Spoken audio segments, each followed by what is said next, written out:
Assalamualaikum warahmatullahi wabarakatuh.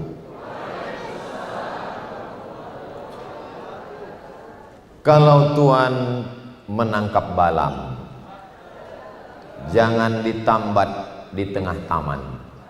Dari bunyi sambutan salam, sepertinya jamaah belum sarapan. Sudah makan semua? Hah? Belum pula. Apa kabar Bapak Ibu, abang-abang, kakak-kakak semua? Sehat? Alhamdulillahi Rabbil Alamin. Allahumma salli ala Sayyidina Muhammad wa ala ali Sayyidina Muhammad. Semoga kita semua mendapatkan syafaat Nabi Muhammad sallallahu alaihi wasallam. Amin ya rabbal alamin. Tadi saya tanya Ali dari Jogja, Le, apa yang mesti kubahas nanti biar supaya nyambung ceritaku ini? Kata dia, audiens kita ini banyak yang luka-luka. Berarti P3K lah itu. Liku-laki, luka-luka, yang tak laku-laku. Insya Allah semuanya sehat walafiat, istiqomah iman dan Islam. Saya kehilangan semangat hidup Pak Ustadz. Kenapa kau kehilangan semangat hidup? Saya terlahir tak tahu ayah saya dan emak saya. Tiba-tiba imam masjid pulang sholat, di depan rumahnya ada kardus. Terus di dalam kardus itulah saya Pak Ustadz. Makanya nama saya di KTP bin Kardus.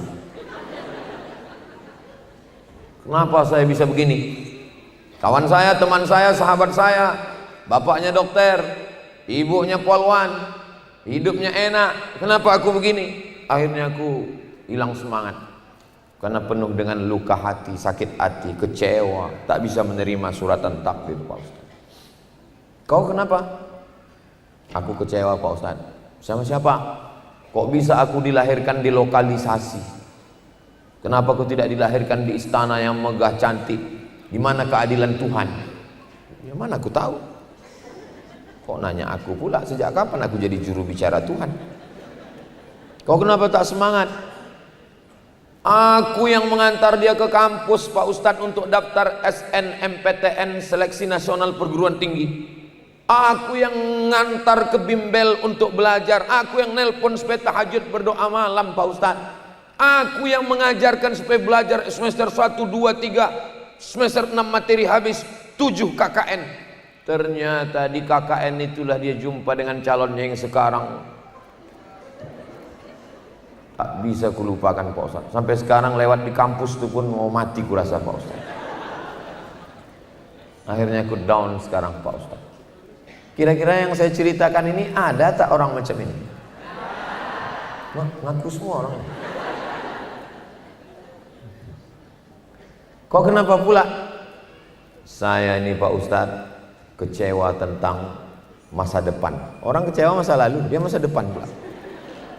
Nanti kalau saya berpikir saya begini, saya akan begini. Belum ada wujudnya, belum ada di depan mata. Kecewanya udah datang duluan. Ini lebih unik lagi dari yang lain. Jadi bagaimana kita menghadapi masalah-masalah macam ini? Jangan kemana-mana, kita lanjutkan setelah yang satu ini. Gitu kalau kita masuk TV. Yang pertama, innallaha katabal maqadir. Allah sudah menuliskan takdir. Khamsin alfasanah, 50.000 tahun. Qabla an yakhluqas samawati wal ard. Sebelum Allah menciptakan langit, sebelum Allah menciptakan bumi, Allah sudah menuliskan takdir. Allah bersumpah dalam Al-Quran, Nun wal qalami wa ma yasturun. Demi qalam, demi pena, wahai pena, tulis. Dan tulisan takdir sudah tertulis. Rufi'atil aqlam, pena sudah diangkat. Wajaffatis suhuf, lembaran-lembaran takdir sudah kering.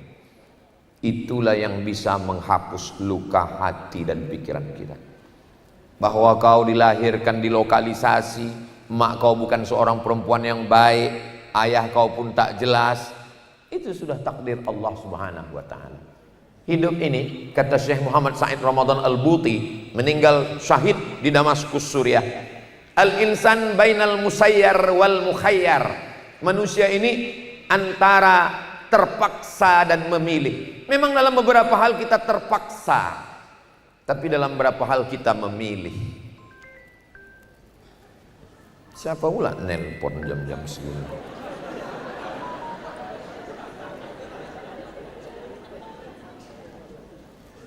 Sampai mana tadi? Saya sebetulnya mau ngetes saja, orang ini masih ingat apa tidak. Saya mau naik dari tangga ini atau naik dari tangga samping. Itu terpaksa atau memilih? Memilih, terserah saya. Saya mau dari sini, saya mau dari sana, saya mau dari situ. Itu terserah saya. Memilih. Saya mau duduk di depan atau mau duduk di samping, itu saya terpaksa atau memilih? Memilih. Terserah saya. Terus kenapa Ustaz duduk situ? Ku tengok kosong. Aku duduk situ. Bahwa kau punya ayah penjahat, bahwa kau punya ibu tidak baik, kau terlahir di tong sampah, kau dibuang di kardus, itu terpaksa atau memilih? Terpaksa. Memangnya dulu datang malaikat membawakan kertas, kau pilih emak kau siapa? Elizabeth Taylor, raja-raja, ratu-ratu? Kan enggak. Elizabeth Taylor itu orang Medan, marganya Panjaitan. Pergi ke Inggris, banyak Taylor. Jadi dalam hidup ini ada yang bisa kita pilih, ada yang tidak. Tolong materi saya 30 menit ini jangan dipotong. Kalau mendengar itu, kalau dengar serius, kalau tidur, kalau dengar. Jangan tidur ayam. Aku tak mau ini nanti dipelintir pas pulang. Tiba-tiba ada mahasiswa kuliah di Medan, selesai bukannya bawa ijazah, ada lagunya itu, pulang-pulang berbadan dua. Mau ngamuk bapaknya, kau ku sekolahkan jauh-jauh ku Medan, ku biayai, ku kirim uang kos, ku belikan motor, kenapa pula kau bisa begini? Ya, kata Ustaz Somad, ini sudah takdir, terima aja. Mahasiswi sehat, cerdas, tidak diperkosa, nauzubillah, dengan penuh kesadaran, mau dibonceng sama playboy cap tupai, bonceng sana, bonceng sini, bonceng sana, bonceng sini, gembung. Itu pilihan atau keterpaksaan? Pilihan. Waktu kau diajaknya itu sadar apa tak sadar? Aku sedang mabuk Pak Ustaz. Mabuk apa? Mabuk cinta. Wih.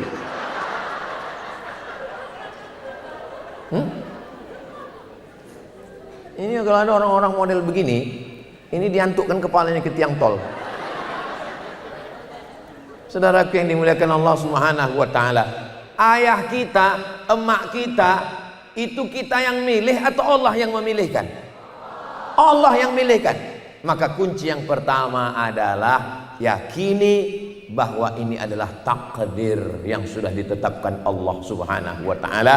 Dan rukun iman kita ada 6. Antuk minabillah wa malaikatihi wa kutubihi wa rusulihi wal yaumil akhir wa bil qadari khairihi wa syarrihi. Tapi dia menyakiti hati saya, Pak Ustadz. Jatuh cinta itu pilihan atau keterpaksaan? Di sini kalian salah. Jatuh cinta bukan pilihan. Jatuh cinta adalah keterpaksaan. Seandainya jatuh cinta itu pilihan, kok bisa Macron jatuh cinta sama Brigitte? Aku menengoknya aja nggak yakin. Begitulah cantik-cantiknya orang Prancis itu. Orang Prancis itu orang paling cantik, paling putih. Kalau minum kopi, nampak meleleh kopinya. Bisa pula macam itu. Itu menunjukkan bahwa cinta bukan pilihan. Cinta adalah keterpaksaan. Betul Pak Ustaz. Makanya ini alasan Bapak nanti kalau ditanya orang, itu bini kau? Iya. Kok bisa kau nikah sama dia? Cinta adalah keterpaksaan. Jatuh cinta bukan pilihan. Ingat itu. Orang tidak bisa dipaksa untuk jatuh cinta. Buktinya kalau kita tanya, Kenapalah kau hitam, pesek, pendek, bau, hidup, kok bisa sayang bini kau sama kau? Yang senyum anak kecil pula. Macam paham aja orang. Oke, jatuh cinta bukan pilihan, tapi keterpaksaan. Tapi mencari nomornya, nge-DM-nya, nyari dia di FB, keterpaksaan atau pilihan? Pilihan. Makanya ketika saya ditanya, kadang jamaah ini nanya bukan dia mau tahu, dia mau jebak saya. Ustaz, bolehkah kita jatuh cinta pada bini orang? Aku nggak jawab, balik aku tanya, jatuh cinta itu pilihan atau keterpaksaan? Kata dia keterpaksaan Pak Ustaz. Aku sudah meredam cintaku, tapi setiap lewat di depan rumahnya sulit aku untuk menoleh ke depan.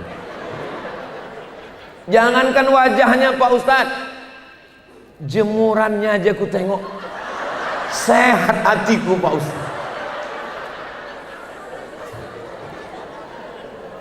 Kayaknya dari senyumnya banyak yang pengalaman pribadi gitu.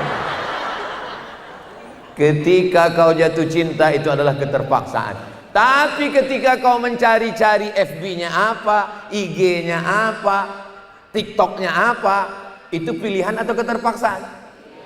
Pilihan. Kalaulah jatuh cinta itu pilihan, kenapa B.J. Habibie tidak bisa jatuh cinta kepada selain Ainun?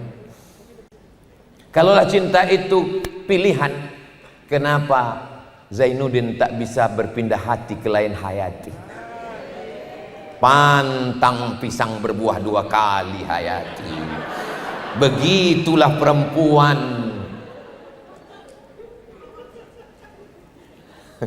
Saudara yang dimuliakan Allah Subhanahu wa taala, salah satu cara untuk mengobati hati kita adalah bahwa yang pertama, percaya pada suratan takdir. Yang kedua, bahwa hidup ini ada yang kita bisa memilih, ada yang kita tidak bisa memilih. Kalau kita naik mobil, di mobil itu ada kaca spion, ada kaca depan. Lebih besar kaca depan atau kaca spion? Kaca depan. Kenapa lebih besar kaca depan? Kenapa lebih kecil kaca spion? Supaya waktu kita jangan lebih banyak habis untuk melihat masa lalu. Tataplah masa depan. Jadi kalau ada orang susah move on, susah bangkit, susah semangat, itu mungkin kaca spionnya lebih besar daripada kaca depan. Pas ditengok dia, kenapa kau lebih terlalu banyak? Kaca spionnya besar, kaca depannya kecil. Kita melihat masa depan. Cara yang pertama untuk menghapus luka, suratan takdir sudah kering. Syarat yang pertama, suratan takdir sudah tertulis. Yang kedua, dalam hidup ini ada yang kita bisa memilih, ada yang kita tidak bisa memilih. Yang ketiga, tatap masa depan, lupakan masa lalu. Kenapa? Karena kita disuruh untuk melangkah kaki. Bismillahi tawakkaltu ala Allah, la haula wala quwata illa billah. Itu doa maju. Ada doa mundur? Ada Pak Ustaz doa mundur? Bismika Allahumma ahya wa amut. Jangan dibaca sekarang, mau tidur. Menghapus luka, lihat masa depan. Apa yang mesti kulakukan? Apa yang bisa? Ini yang membuat kita semangat terus. Siap menatap masa depan? Siap melangkah untuk masa depan? Takbir! Takbir itu untuk ngusir hantu. Makanya kalau datang kawan-kawan bercerita, kau ini kenapa ayah kau begitu, kenapa mak kau begitu, kenapa hidup kau begitu? Allahu Akbar! Diam kau setan. Itu kalau orang Medan. Kalau orang Jawa lembut dia. Allahu la ilaha illa huwal hayyul qayyum. Maksudnya setan juga. Hidup ini sebetulnya simple. Hidup ini sebetulnya sederhana. Yang ribet, jelimet, susah, payah itu adalah komentar orang. Betul? Saya beli mobil. Apa komentar orang? Mobil ini onderdilnya payah, mesti inden ke Jakarta. ini minyaknya nanti pakai pompa, ini nanti rusak, ini kopling, ini begitu begini, ini nanti mati di tengah jalan. 2 tahun saya pakai aman-aman aja. Makanya jangan dengar cakap orang. Itu makanya orang gila sehat. Kenapa? Tak peduli dia cakap orang. Jangan pula gara-gara ini nanti pulang ditanya orang, siapa tadi yang ngasih materi? Ustadz Somad. Apa kata dia? Gilalah kau, maka akan selamat. Bukan itu maksud saya. Dulu kalau kita mau tenang, tinggal di rumah, kunci pagar, kunci rumah, kunci kamar, di kamar kita tenang. Zaman sekarang kunci pagar, kunci komplek, kunci kamar, kunci rumah, kunci di dalam lemari pun kita tak tenang. Kenapa? Begitu kita buka, langsung komentar FB, IG, Instagram, Telegram, kilogram, miligram. Kenapa Ustadz tenang? Karena aku tidak punya password Instagram. Tapi Ustadz punya medsos, memang ada. IG ku itu yang followernya 9 juta itu. Maksudnya yang belum follow lah itu. 5 nih aktif Instagram, grup-grup WhatsApp, TikTok, FB. Adalah satu lagi. Karena beberapa ada pakai nama Ustadz Abdul Somad, ada pakai fans, ada official. Itu semua untuk supaya kita berdakwah di dunia media sosial media. Tapi mohon maaf adik-adik, kakak-kakak, kenapa lah Ustadz gak pernah balas DM kami? Kenapa lah Ustadz gak pernah balas komen kami? Aku tak tahu passwordnya. Ini jujur aku kasih tahu, karena banyak juga yang komplain. Tapi masa Ustadz gak ada baca komen? Komen itu ada saya baca. Ada saya baca. Yang kira-kira menyenangkan hati saya, berhenti saya. Yang kira-kira menyusahkan, saya lewatkan cepat. Agak-agak mengejek-ejek. Untuk apa kita susahkan hati kita? Kita sudah bahagia, kita sudah senang, kita sudah happy. Ngapailah yang hanya sebaris 2 baris? Itu pun yang nulisnya fake account. Itu pun yang nulisnya buzzer. Buzzer itu bahasa Inggris, bahasa Arabnya syaitan. Untuk apalah kita pikirkan dia kan? Jangan gara-gara nila setitik rusak susu. Dulu sebelanga, sekarang sekota. Saudara yang dimuliakan Allah Subhanahu wa taala, jurus yang keempat adalah jangan terlalu banyak mendengar komentar orang. Insya Allah tenang. Saya, kalau saya dengarlah komentar orang, udah lama saya gila. Saya tenang aja. Masa dari sekian banyak ribuan komen itu Ustaz nggak ada yang ingat? Ada beberapa yang ku ingat. Di antara yang paling saya ingat, Ustaz jadikan aku yang kedua ya, untuk ngasih kalian semangat. Sedangkan aku aja yang udah tua, hitam, kering begini, masih ada orang mau. Apalagi macam kalian yang ganteng-ganteng ini. Kalau nggak ada juga mau, pergikan ke Belawan. Ngapain Ustaz? Terjun kalian ke dalam. Jurus yang kelima yang kita pikirkan adalah yang bisa kita lakukan, yang dalam kemampuan kita, yang di luar pikiran kita, yang bukan dalam domain kita, jangan kita pikirkan. Aku nanti mau kuliah di Al-Azhar S1, dari S1 nanti aku mau S2, dari S2 nanti mau S3, habis S3 nanti aku akan bawa ijazahku ke Malaysia, ke Brunei Darussalam, aku mau jadi dosen. Itu saja yang perlu kupikirkan. Tak perlu kupikirkan apa yang ada di kepala orang lain, apa yang ada di hati orang lain, apa yang ada di mulut orang. Tak perlu kupikirkan. Yang menjadi kita masalah adalah kita tak memikirkan kuliah kita, kita tak memikirkan kerja kita malah sibuk memikirkan isi kepala. Pulang S1, aku mesti S2, aku mau jadi dosen di Brunei. Datanglah kami ke kedutaan Brunei Darussalam Jakarta, mau cari informasi, mau cari beasiswa. Ada kawan saya di sini yang bersama dengan saya ke kedutaan itu. Namanya nggak boleh sebut, menjaga kode etik jurnalistik.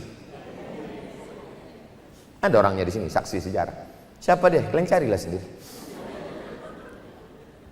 Aku fokus, aku mesti belajar. Kok aku pikirkan omongan orang, nggak jadi aku kuliah. Sebelum berangkat ke Mesir, apa kata orang? Somad katanya mau ke Mesir ya? Iya. Kalau lulus dia ke Mesir, potong telingaku. Kok ku dengarkanlah cakap orang itu, matilah aku. Nggak saya pikirkan. Tapi Ustaz tahu. Ustaz ingat. Ustaz nggak maafkan. Aku sudah maafkan, tapi sulit melupakan. Oh, berarti Ustaz belum memaafkan. Lulus saya ke Mesir. 100 anak Indonesia yang akan berangkat ke Mesir tahun 1998, 5 September.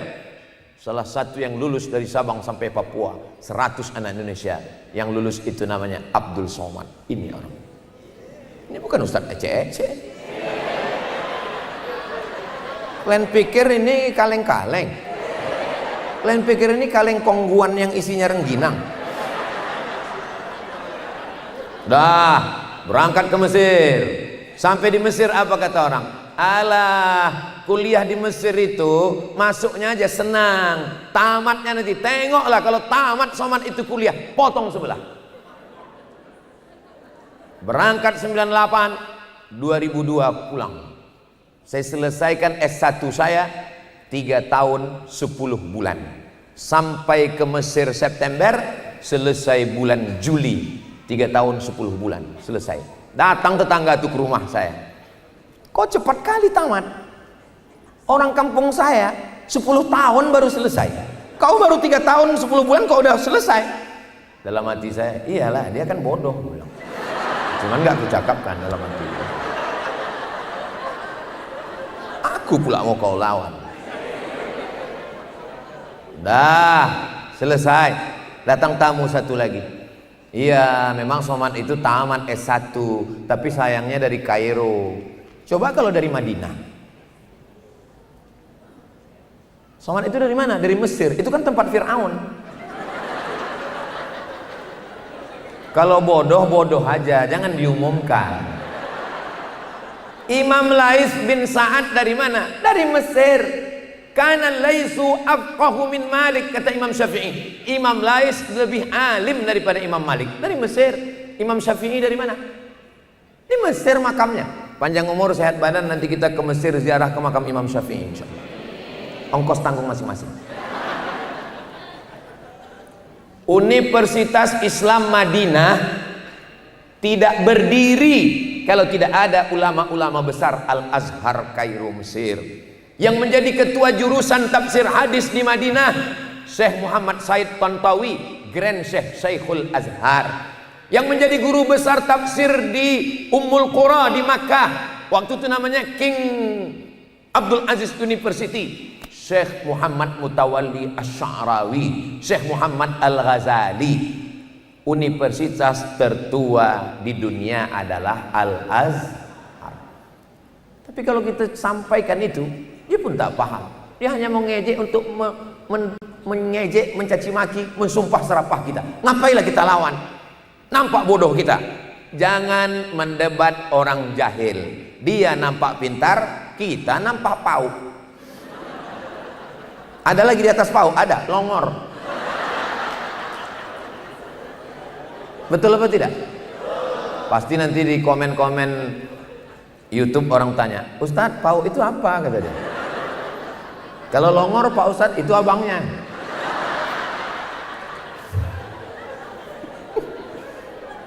Udah, apa kata orang? Memang Somad itu udah tamat Al-Azhar. Tapi kalau ku tengok gaya-gayanya macam agak-agak Wahabi ku tengok. Mati Maita. Saudaraku yang dimuliakan Allah, tunjukkan bahwa kau bisa, tunjukkan bahwa kau mampu, tunjukkan bahwa kau berprestasi. Justru bagi saya, itulah yang membuat saya makin semangat. Saya kalau nggak ada orang ngejek-ngejek saya, malah, aduh aku kurang semangat. Kenapa? Kok berapa hari ini nggak ada yang ngejek ya? Dulu waktu SD kan ada namanya CBSA, cara belajar siswa aktif. Yang tahu berarti udah tua. Sebaya kita berarti.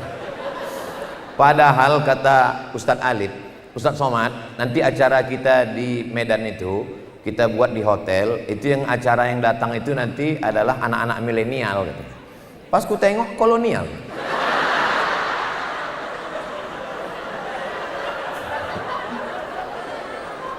Ini yang hadir ini nggak ada orang tua ini.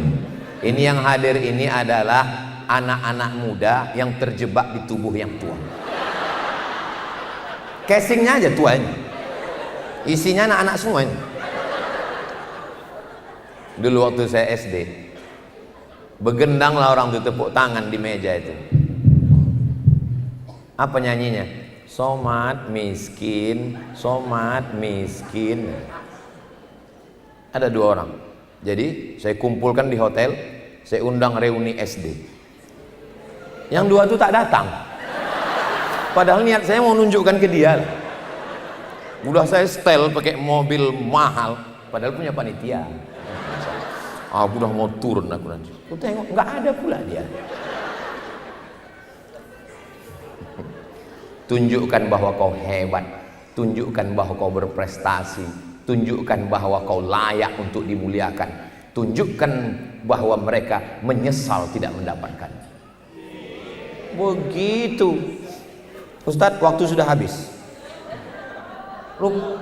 Nggak mau orang yang nulis, waktu sudah habis. Rupanya kalau ngomong di depan orang yang semangat ini, nggak terasa waktu itu begitu cepat berlalu. Jangan kemana-mana, kita lanjutkan setelah yang satu ini. Menangkap puyuh di Bukit Selasih. Thank you dan terima kasih. Kita lanjutkan dalam sesi berikutnya insya Allah. Assalamualaikum warahmatullahi wabarakatuh.